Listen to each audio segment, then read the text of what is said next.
Euclides Vasconcelos, boa noite para você. Muito obrigada por vir aqui conversar conosco. A gente tem Boa falado noite. bastante, né? Tudo bem? Tudo bom? Vocês me ouvem bem? Tá ouvindo? Ouvimos. Qualquer problema na internet, dá aquele salve aí no Zap que eu corro aqui para tentar resolver. Tá bem. Então, eu estava aqui reproduzindo um pouco do que a gente está acompanhando no noticiário, né? A respeito, hoje especificamente, sobre essas declarações do Trump em relação a um possível ultimato com prazo para poder ele invadir o Estreito de Hormuz.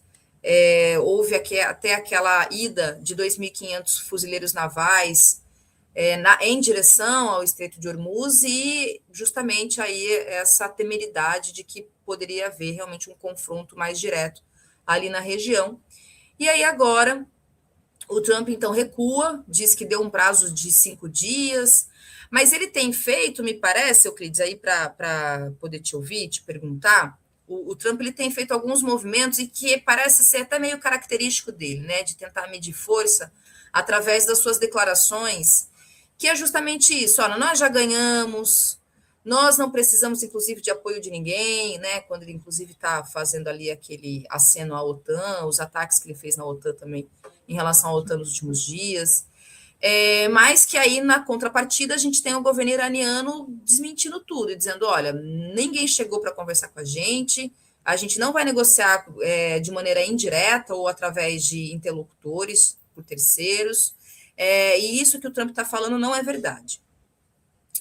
Então, o que você pode nos falar dentro do que você está acompanhando sobre essa possível, de fato, trégua, cessar-fogo, fim da guerra, enfim, essas retóricas aí que o presidente dos Estados Unidos vem declarando e repetindo no processo aí do conflito?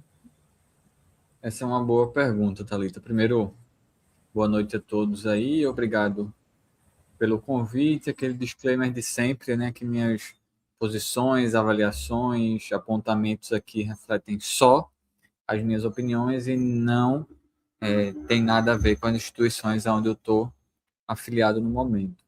Essa sua pergunta, eu acho que a gente tem que limpar um pouco o terreno, porque Trump ele faz isso até um pouco de propósito também. Tem um elemento da atrapalhada, os Estados Unidos estão se atrapalhando, isso virou uma grande patetada, isso está até cômico em alguma medida. Sim, os Estados Unidos deram com os pés pelas mãos e entraram numa guerra por causa de Israel e aparentemente não sabem como sair dela. Sim. Ao mesmo tempo, estou vendo algumas pessoas falarem da possibilidade de várias dessas declarações de Trump e do governo dos Estados Unidos, no geral, serem formas também de manipular um pouco os mercados, de jogar lá para cima o preço no momento específico, de jogar lá para baixo o preço específico e tentar, com base em informações privilegiadas e declarações falsas, manipular um pouco os preços das coisas para que uma galera ganhe grana em cima disso. Mas sobre, enfim, invasão terrestre, sobre trégua, sobre para onde vai a guerra, eu não acho que vai haver trégua. Uma trégua nesse momento depende única e exclusivamente do Irã. Os Estados Unidos não tem como pautar isso, porque o Irã tem dado a tônica desse conflito até aqui. Não tem sido um passeio no parque, o Irã está sofrendo ataques, golpes, enfim, contundentes. O país está sofrendo com isso, a infraestrutura do país está sendo assediada e atacada de maneira repetida e no pós-guerra o Irã vai precisar de uns bons anos para se recuperar do que está acontecendo agora, mas também está ficando óbvio que o Irã se preparou muito bem para esse conflito nos últimos 20 anos, para dizer o mínimo, né? A impressão que dá é que cada um dos passos é provocado de maneira pensada e de maneira previamente calculada, planejada e etc. Eu acho que a grande chave para a gente pensar o que vem pela frente é essa declaração de uma trégua, né? Porque foi isso. Trump foi a público e falou: olha, eu dei um ultimato de 24, 48 horas, não lembro exatamente agora qual que era, para reabrirem o Estreito de Hormuz. Mas esqueçam esse ultimato, porque a gente fez uma negociação e agora a gente vai ter 5 dias de trégua. E pouco tempo depois, eu acho que coisa de 1 a 2 horas depois, o Irã foi a público e falou: não tem negociação nenhuma acontecendo, está inventando isso daí. Isso pode ser Trump tentando fazer da coisa um fato consumado, assim, tentando, ao falar, constranger de alguma forma o Irã a confirmar isso que está acontecendo, essas negociações, essa trégua. Isso pode ser Trump tentando manipular os preços de petróleo e gás natural, não sabemos. Isso pode ser também, e é importante, estou vendo algumas pessoas mencionando, uma manobra um pouco diversionista para esconder, entre muitas aspas, porque isso é impossível de esconder nos tempos de hoje, uma operação terrestre a ser iniciada em breve. Talvez dentro desses 5 dias que ele mencionou como trégua, ou em um momento em que ninguém esperava, porque os Estados Unidos anunciaram que iam colocar um pouco o pé no freio e se retirar.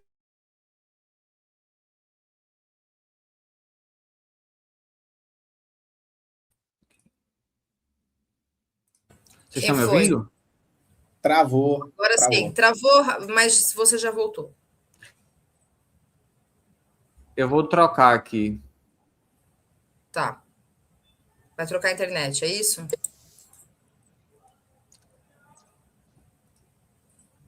Acho que voltou, né?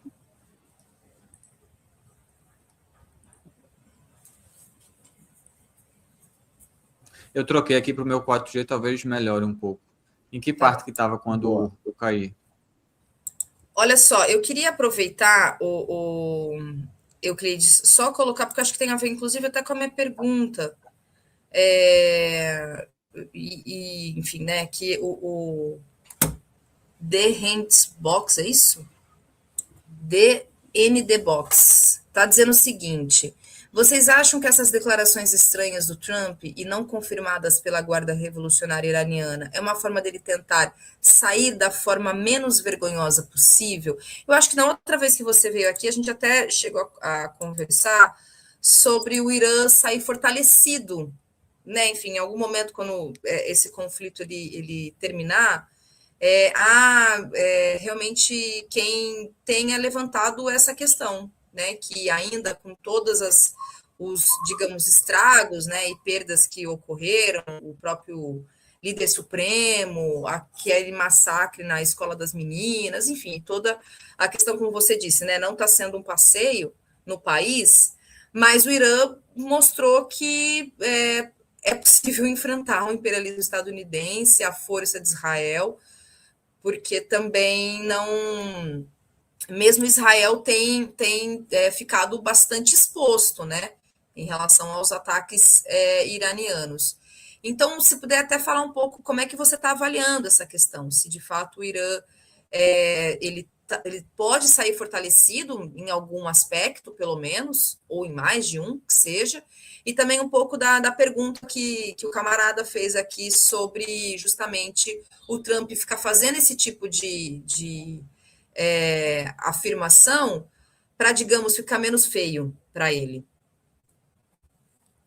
É possível, sim, ser uma forma de tentar sair pela tangente. Ele tem muito isso, ele tem feito isso algumas vezes. Nesse conflito aqui, basta ver que quando ele apelou para os aliados da OTAN se somarem aos seus esforços e a galera não entrou, ele saiu dizendo que não precisamos da OTAN, não precisamos de vocês, depois de receber uma negativa. Então ele tem muito isso, da declaração que vem depois, parece um negócio meio criança birrenta, sabe? Não conseguiu, e aí não preciso mais de você, nem queria isso mesmo, nem queria mesmo a ajuda de vocês. Ele tem bastante isso, né? É possível que esteja. Eu acredito com toda a certeza que os Estados Unidos estão procurando uma forma de sair dessa. Não sei se essa forma existe uma vez que eles começaram. Porque é o que eu falei, a iniciativa do conflito, neste momento e até aqui, desde o início até aqui, está com o Irã. É o Irã que tem decidido aonde atacar, o que atacar, de que forma responder, aonde mostrar que consegue atingir e etc. Recentemente, o Irã atingiu a cidade de Dimona, que fica no sul de Israel, e é no deserto próximo a essa cidade que tem a usina, o complexo nuclear israelense, a única usina nuclear israelense, que é a usina de Dimona. O míssil atingiu a cidade sem ser interceptado. O que o Irã mostrou ali foi: se a gente quiser, a gente consegue atingir o reator de vocês, que fica aí do lado. Atacou a cidade, mostrando que, olha, se a gente colocar a rota do míssil um pouco mais para cá, a gente consegue atingir a usina nuclear de vocês, porque poucos dias antes Israel tinha atacado muito próximo de uma usina nuclear iraniana.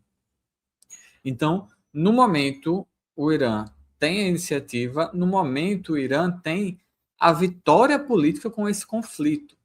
E aí entendam muito bem isso. Uma guerra, ela não se vence, ou a gente não avalia quem está vencendo. Muitas vezes é bem difícil avaliar quem está vencendo no calor do momento. Mas não avalia isso contando quem perdeu mais gente. Porque quem vai perder mais gente, quem vai ter mais da sua população assassinada, vai ser o Irã. Não tem dúvida disso. E ainda assim o Irã pode vencer essa guerra. Até esse momento, a gente não sabe qual vai ser o fim desse conflito. Até esse momento, a vitória política está com o Irã. Por que é que eu digo isso? Primeiro, esse tiro saiu pela culatra em diversos aspectos, porque o Irã foi atacado. Acho que tem uma diferença gritante de se o Irã tivesse começado esse conflito. Se o primeiro golpe viesse do Irã, as coisas poderiam ser bem diferentes. Na primeira leva do ataque que o Irã sofreu, na primeira leva, não foi ao longo da guerra que sem querer isso aconteceu ou como efeito colateral isso aconteceu. Mas na primeira leva, os Estados Unidos bombardearam uma escola infantil para meninas e mataram quase 200 crianças. Isso teve um efeito moral de unificar o país e de levantar a desaprovação no mundo inteiro. Qualquer pessoa que não fosse um sionista, um pró-Israel doente, e olhar para aquela merda e dizer assim: olha, eu odeio o regime iraniano isso e aquilo, eu quero que os ayatollahs caiam, eu quero que o regime muçulmano caia, mas eu não sou a favor disso daí. Tanto que, num primeiro momento, todo mundo segurou a onda, e a galera estava falando, inclusive, até os sionistas, vi uma figura específica no Twitter, que não vou nem mencionar o nome dele, porque não merece, mas é uma figura desprezível. Mas essa figura estava falando em suposto ataque à escola. Depois que a galera caiu em cima, ele até apagou. É uma figura que, enfim, está pulando de galho em galho em religião já faz uns anos. Um brasileiro que está pulando de galho em galho faz um tempo e agora até inventou um sobrenome para ele, está dizendo que é judeu. Estava lá falando em suposto ataque. Depois precisou apagar o post porque pegou mal. E hoje eu digo não essa data, mas hoje em dia, depois das investigações, os principais veículos de mídia dos Estados Unidos e o exército dos Estados Unidos já falou que foi um engano, bombardeou por engano, achou que era uma base militar. É uns enganos sempre muito específicos, né? Ninguém explode a casa de Netanyahu sem querer por engano. Ali ninguém acha que é um míssil. Mas, enfim. Então, a vitória política desse conflito até aqui está com o Irã. O Irã sai fortalecido por diversas questões. Primeiro, que mostrou que Israel não é intocável. Isso já tinha sido mostrado lá atrás, no 7 de outubro. Isso tinha sido mostrado na Guerra dos 12 Dias. Mas mostrou que consegue sustentar esse esforço por muito mais tempo do que achavam que ele conseguiria. Mostrou que consegue atingir toda a infraestrutura militar dos Estados Unidos na região. Mostrou para os países que são aliados dos Estados Unidos que os Estados Unidos não são capazes e não têm interesse de garantir a proteção de ninguém. Aquilo ali é uma infraestrutura de logística para proteger e servir a Israel e aos interesses dos Estados Unidos. O negócio saiu melhor que encomenda num nível que na Coreia do Sul os caras tiraram a estrutura de antimísseis de defesa antiaérea para mandar para Israel, porque estava faltando lá, a ponto de o presidente da Coreia do Sul ir a público e dizer: olha, a gente não foi capaz de opinar e decidir os rumos dessas defesas antiaéreas que estavam aqui. Ficou óbvio que isso é uma infraestrutura global, militar, dos Estados Unidos e só. Porque até aqui, Thalita e Eri, tinha uma balela, que é muito comum a gente ouvir isso nas discussões da ciência política, das RI e tal, que é a estrutura de segurança coletiva que os Estados Unidos e a OTAN montaram no pós-Segunda Guerra Mundial. Eu sempre falei, não tem segurança coletiva nenhuma. Isso é uma estrutura de ocupação militar para os Estados Unidos usarem como quiser, quando quiser e para defender quem eles quiserem. Né? Tá mais do que óbvio, inclusive até para a galera da OTAN. Tem gente ali se remexendo e percebendo a merda que aconteceu. Agora o negócio lá, o buraco lá é muito mais embaixo, porque a OTAN é uma aliança que você não escolhe simplesmente sair. O negócio é mais sério. Então, sim, com certeza Trump está fazendo essas falas, essas declarações, porque ele abriu uma caixa de Pandora no Irã que ele não sabe como fechar. E aí, aonde estava o erro, eu não sei. Se ele achava que ia sair por cima, se ele foi mal assessorado, se Netanyahu tem um vídeo dele, sei lá, fazendo sei lá o que naquela ilha daquele Epstein, muita gente fala isso. Não sei até onde a gente consegue acreditar, para não cair nessas piras muito conspiracionistas, mas fato é que os Estados Unidos começaram um conflito que eles não sabem como terminar, e nesse cenário, isso vira um pântano. Né? Eu estou entre os que acham que sim, os Estados Unidos vão fazer alguma operação terrestre no Irã. Não sei qual vai ser essa operação, qual vai ser a dimensão, quando ela vai começar. Mas os Estados Unidos têm mostrado que eles sabem muito bem ser arrastado para conflitos que eles costumam começar sem objetivos políticos muito claros. Porque eu acho que eu falei isso, para fechar essa resposta aqui, eu acho que eu falei isso na última vez que eu vim aqui. O objetivo político do Irã está muito bem estabelecido. Primeiro, a sobrevivência do Estado, a sobrevivência do regime, entre muitas aspas, porque esse termo só é usado quando é para falar do Irã, quando é para falar de Israel e Estados Unidos, ninguém fala de regime, mas a sobrevivência, primeiro, do Estado-nação iraniano, porque sim, isso está em risco lá, sobrevivência do regime, entre aspas, dos ayatolás, e uma vitória política sobre Israel e Estados Unidos, no sentido de que, olha, essa guerra a gente consegue fazer vocês sangrarem e pautá-la. O objetivo político de Israel com isso também está claro. Israel quer fazer terra arrasada no Irã, como é a situação da Síria hoje, por exemplo. É uma questão não só de vencer o Irã ou de provocar uma mudança de regime. Israel não quer mudança de regime no Irã. Ele quer, se possível, que nem tenha regime, que não exista Estado-nação no Irã e que vire uma miríade, uma coxa de retalhos de disputas religiosas, tribais, étnicas e etc., entre clãs, entre grupos, entre senhores da guerra, e aquilo ali vire mais ou menos o que é um Iraque hoje.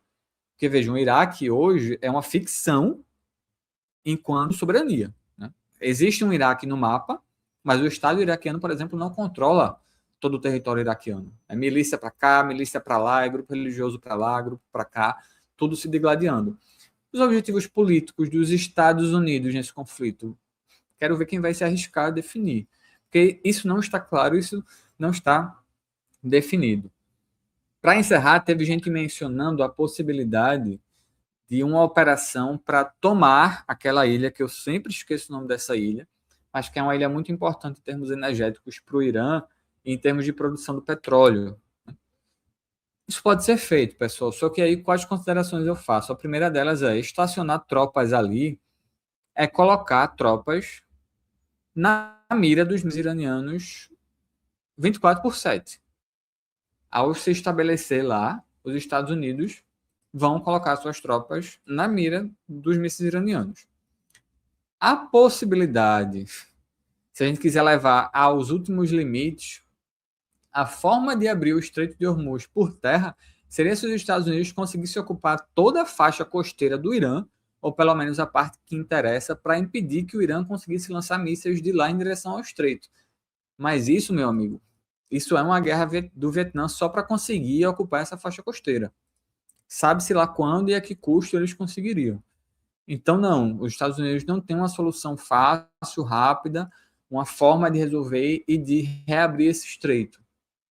O estreito só é aberto de maneira total ou parcial quando o Irã quiser fazê-lo. E por isso que o Irã detém a iniciativa total e completa desse conflito até agora, ainda que esteja sangrando e sofrendo bastante.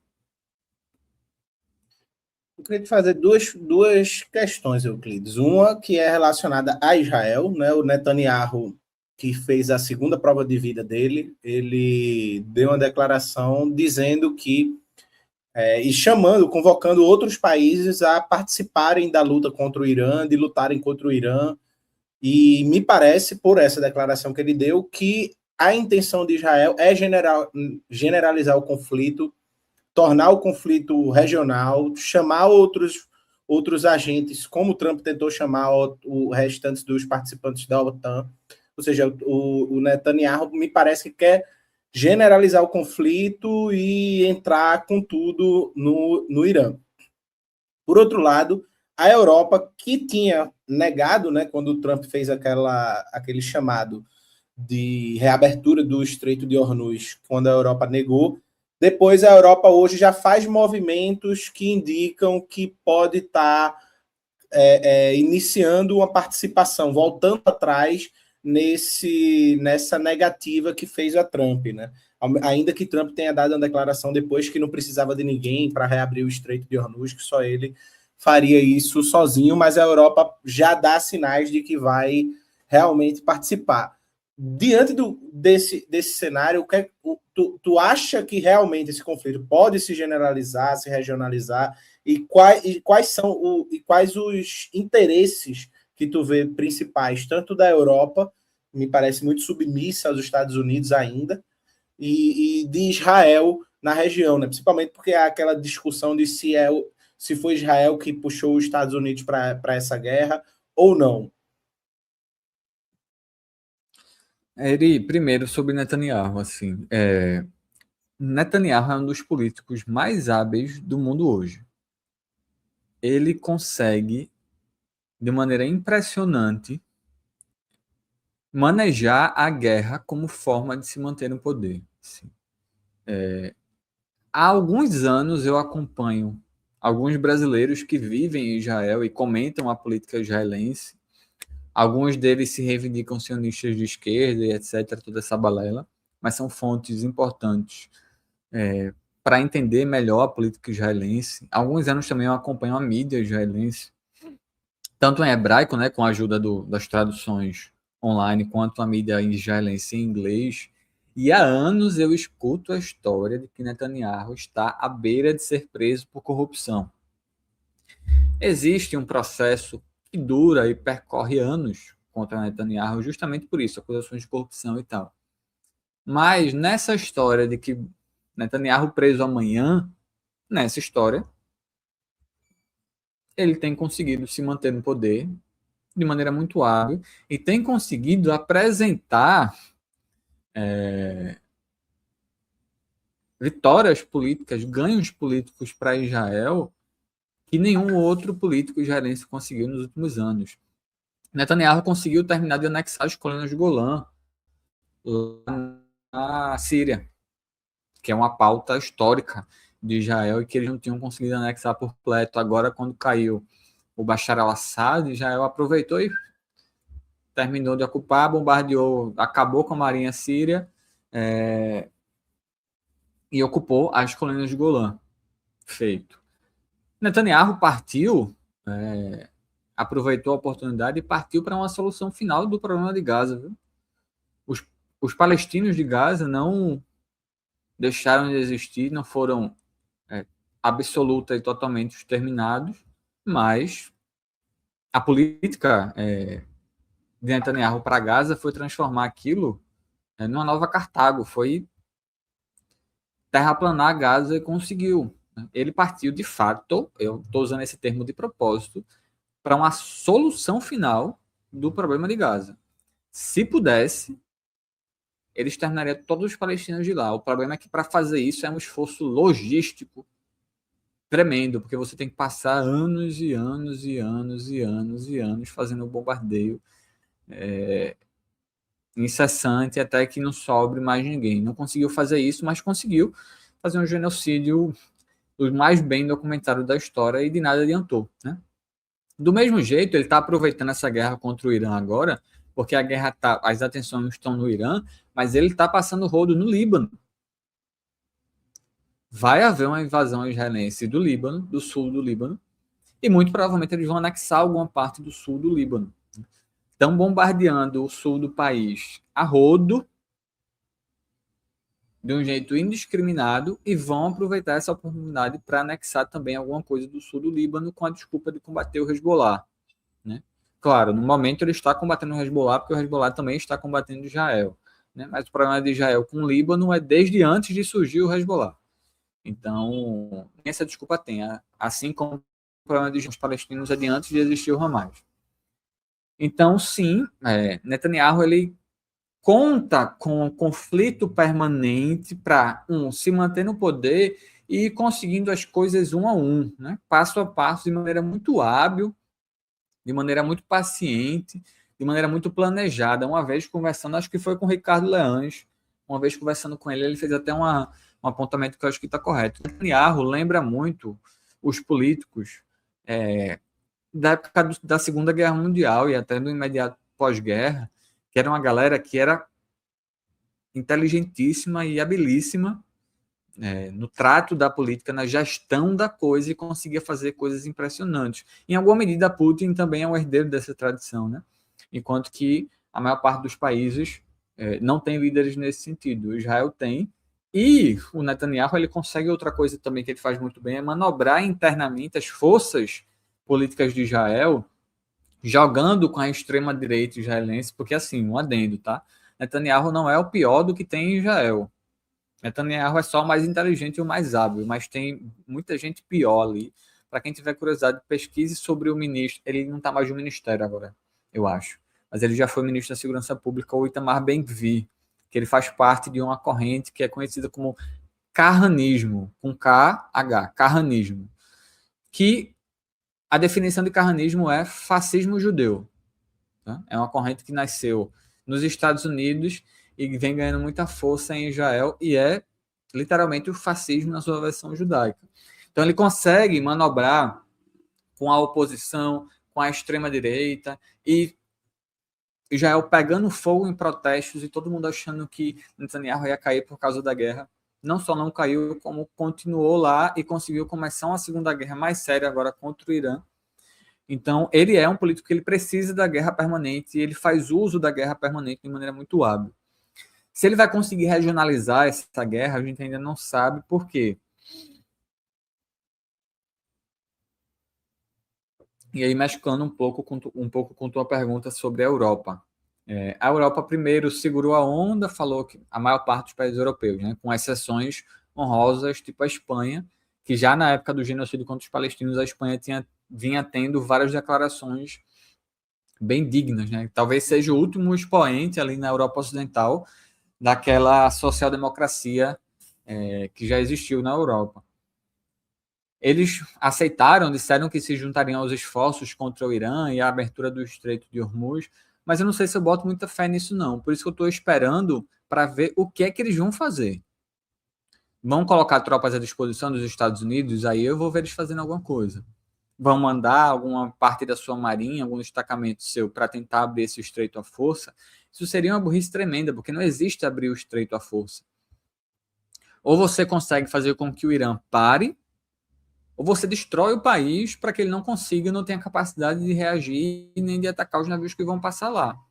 Porque até se você quiser escoltar navio para passar pelo estreito, além do esforço logístico gigantesco, você coloca o seu navio na mira dos mísseis. Então esse é um risco grande. Então eu esperaria para ver o que é que esses países europeus de fato vão fazer, que tipo de iniciativa é essa. Uma coisa que, na última vez que eu vim aqui, eu até conversei com vocês, e isso não se confirmou, mas era na possibilidade de surgir uma coalizão regional anti-Irã desses países que foram atacados, que tiveram a infraestrutura dos Estados Unidos que abrigam, atacados. Isso não se efetivou, né? Não se formou uma coalizão militar anti-Irã, de fato, na região. Parece que ninguém está querendo se envolver muito diretamente, inclusive porque está todo mundo percebendo a furada que é esse conflito. Mas, e aí uma coisa que eu jogo isso no ar, só para ficar como registro, é que no começo algumas pessoas me perguntaram, falaram comigo sobre isso, e eu falei, olha, eu acho que isso não é provável, acho difícil de acontecer, mas cada vez mais vem me parecendo bem possível que a gente veja uma arma nuclear tática explodir nesse conflito, muito provavelmente a partir de Israel. A arma nuclear tática é uma versão de armamento nuclear que ele é menos destrutivo, não é nada perto daquilo que a gente conhece de Hiroshima e Nagasaki, geralmente feitas para atingir alvos de infraestrutura energética, alvos militares, mas que são bombas mais compactas, menos destrutivas, mais de caráter nuclear. Eu já estou convencido que a nossa geração aqui vai ver, em algum momento, uma bomba nuclear explodir. Não sei se vai ser agora, pode ser que não, mas eu estou convencido de que a gente vai ver isso acontecer. Mas cada vez, à medida em que isso se arrasta, e se arrasta, e se arrasta, não me parece impossível, por exemplo, que os Estados Unidos não, desculpa, que Israel, passando por cima dos Estados Unidos, porque acho que nem para os Estados Unidos isso é interessante, direcione algum tipo de bombardeio nuclear tático contra o Irã. Quem sabe? Isso aí a gente só saberia se acontecesse, né? Porque muitas vezes ficar falando disso o tempo inteiro parece só sensacionalismo para conseguir atenção. E esse conflito já tem chamado muita atenção, não precisa disso não.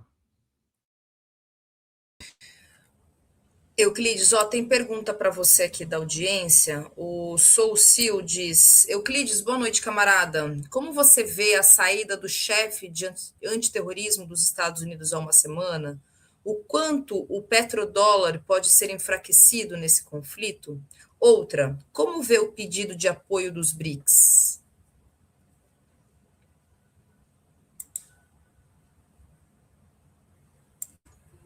Pedido de apoio dos BRICS, não espere nada, porque os BRICS não é um bloco militar, os BRICS não é uma aliança, os BRICS não é nada, é um fórum de países muito diferentes que tentaram se articular para conseguir uma alternativa ali à hegemonia dos Estados Unidos, mas que não tem unidade em nada, muito menos para conseguir oferecer assistência para qualquer coisa. Basta lembrar, inclusive, que a Índia já declarou solidariedade a Israel, que a Índia é assim com Israel, então do BRICS não vem nada e nem o Irã espera nada do BRICS. Tá? O Irã está muito bem sozinho, está recebendo assistência ali por trás dos panos, sabe-se lá em que termos, mais de Rússia e China em termos de inteligência, mas não vem nada dos BRICS. As outras duas perguntas são, desculpa, eu esqueci. Perguntando sobre a saída do chefe antiterrorismo dos Estados Unidos. Olha só, tem gente inteligente percebendo a merda que está acontecendo, e ser inteligente não significa que ele é necessariamente uma boa pessoa, porque se o fosse não estaria lá, muito menos nesse cargo, mas está percebendo que a situação está se tornando sustentável, que foi um problema e que tem potencial político para corroer o governo Trump por dentro, afetar sua popularidade, quem sabe afetar até o desempenho nas eleições que vêm pela frente aí, as eleições de meio de mandato, e é um rato pulando fora do navio.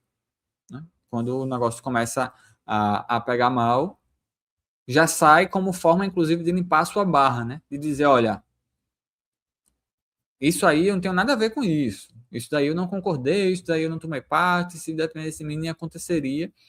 Lá estava, meteu o pé, mas isso foi muito importante em termos de efeito político que causou, né? Isso rodou muito o mundo, isso rodou muitas manchetes, as manchetes tiveram muita atenção do fato de que essa pessoa, nesse cargo específico, saiu falando o que falou, né? Saiu falando que era uma guerra que era de Israel e não dos Estados Unidos, que os Estados Unidos não tinham que estar lutando essa guerra, que o Irã não tinha arma nuclear, que o Irã não era uma ameaça dos Estados Unidos. Então, ouvir tudo isso da boca de uma pessoa que até ontem estava no governo é importante. Eu tenho certeza que o Irã comemorou muito isso quando aconteceu. Petrodólar. Não tenho dúvida nenhuma disso, meu amigo, que isso tudo está mostrando a fraqueza, a sensibilidade desse sistema e que vai ajudar, ou melhor dizendo, vai gerar alternativas em breve, ou pelo menos vai servir para chamar a atenção dos países de que há, entre muitas aspas, estabilidade do sistema internacional econômico e político baseado ali debaixo da asa dos Estados Unidos já acabou. O que a gente está vendo agora é a agonia, são os espasmos desse sistema, a gente não sabe o que vem depois, não sabe até onde esses espasmos vão, mas o mundo inteiro já está percebendo isso.